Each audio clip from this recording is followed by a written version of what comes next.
Mister Mohanlal sir அவர்களை பேச வைக்கிறோம். Let's give it up for Lal. ஒரு பெரிய கைத்தட்டல் கொண்டுடலாம். ஏதோ கேட்கணும்னு சொன்னீங்களே தீனா, முதல்ல கேட்கணுமா? நீங்க பேசிடுங்க sir. Good afternoon. Thank you each and everyone for joining this trailer launch.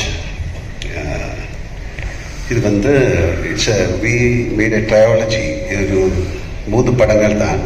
First வந்து Lucifer, second Empuraan, third next film.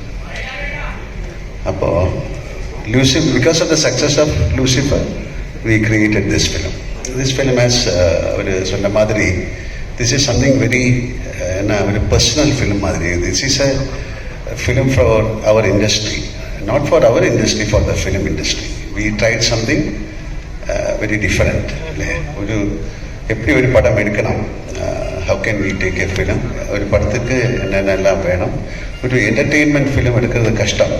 அது எல்லாம் நல்லதாக வந்தால் தான் ஒரு என்டர்டெயின்மெண்ட் ஃபிலிம் ஆகும்.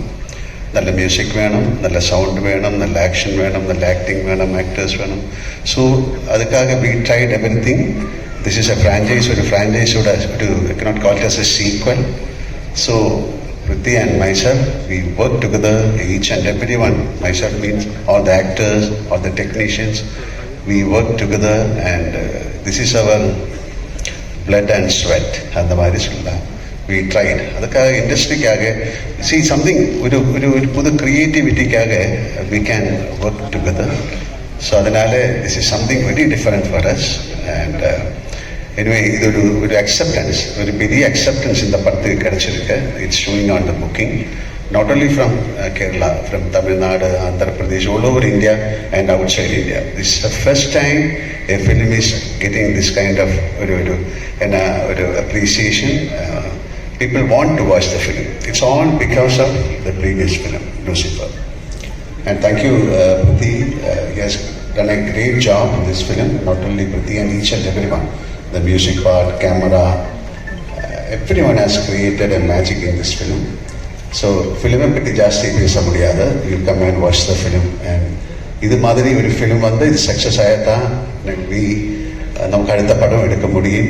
Because it's a beautiful industry, பெரிய fraternity, thousands of people are working. So ஒரு சக்ஸஸ் ஆஃப் அ ஃபிலிம், அந்த ஃபிலிம் இண்டஸ்ட்ரியோட வீல் டேர்ன் ஆகணும்னா பெரிய படங்கள் ஓடணும், சின்ன படங்களும் ஓடணும். So we'll all work together and please bless us. Okay, so thank you very much. நீங்கள் உங்கள் மாதிரி நானும் மார்ச் 27க்காக வெயிட் பண்ணிட்டு இருக்கேன். So Empuraan, let us pray together and make it a big success. Thank you. Thank you sir.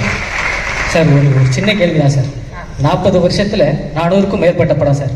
6 மாசத்துக்கு ஒரு படம்னா கூட 200 வருஷம் ஆகும் சார். எப்படி இந்த இது என்ன 40 வருஷம்? 40 வருஷம் தாண்டி 47 வருஷம். 47 வருஷத்துக்கு தான் அப்பா சார்.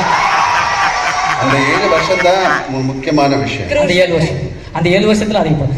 எனக்கு தெரிஞ்சு நீங்க டைம் டிராவல் பண்ணி போயிட்டு கொடுக்க முடியாத படத்துக்குலாம் டேட்ஸ் கொடுத்து படம் நடிச்சிருப்பீங்க அப்படின்ற மாதிரி எனக்கு சார். எப்படி சார் அது பாசிபிள்? 400 படம் சார், 400 படம். அதான் அது ஒரு பிளெஸிங் டைம், ஒரு கடவுளோட பிளெஸிங் மாதிரி நினச்சிருக்கேன். எனக்கு வந்து நல்ல டைரக்டர்ஸ் கிடைச்சது, நல்ல ஆக்டர்ஸ் கிடைச்சது, நல்ல ஆடியன்ஸ் கிடைச்சது. Thank you sir. எனக்கு ஒரே ஒரு வருஷம் அவ்வளோதானே சார்? அவ்வளோதான் சார். உங்களுக்கு ஹெலிகாப்டர் பற்றி ஏதாவது பேசணும்? எஸ் சார், அது நேற்று பேசி முடிச்சாச்சு நினைக்கிறேன். அந்த வீடியோ பார்க்காதவங்க போய் பாருங்க. ஒரு ஹெலிகாப்டர் பத்தி நாங்கள் ஒரு டிஸ்கஷன் பண்ணிருக்கோம். நீங்க என்ன யோசிக்கிறீங்க சார்? அந்த 400 படம் சொன்னீங்களே, அட்லீஸ்ட் அந்த ஒரு படத்துலயாவது நான் நடிச்சிருக்கலாமே அப்படின்னு. சாரி சார், நான் நேரம் கடந்து போறதை பத்தி பேசினேன். இப்ப நேரத்தை கடத்துறதுக்காக ஏதோ பேசுறாங்க. நீங்க எதுவும் தப்பா எடுத்துக்காதீங்க சார். நேரம் கடந்து போற டைம் டிராவல் பத்தி நான் பேசினேன் சார். இவங்க டைமை டிராவல் பண்றதுக்காக பேசிட்டு இருக்காங்க சார். அதனால வேற ஒன்றும் தப்பா எடுத்துக்காதீங்க சார். இவங்க கிட்ட ஒரு கொஸ்டின் சார். டைம் டிராவல் பண்ணிட்டே இருக்க, அதனால உள்ள டைம்ல நல்லது பண்ணுங்க. Okay okay sir, nice. எனக்கு இந்த ட்ரெய்லர்லயே வந்து அப்படி ஒரு என்கேஜ்மெண்ட், அவ்வளோ பயங்கரமான ஒரு பக்கா மேக்கிங்.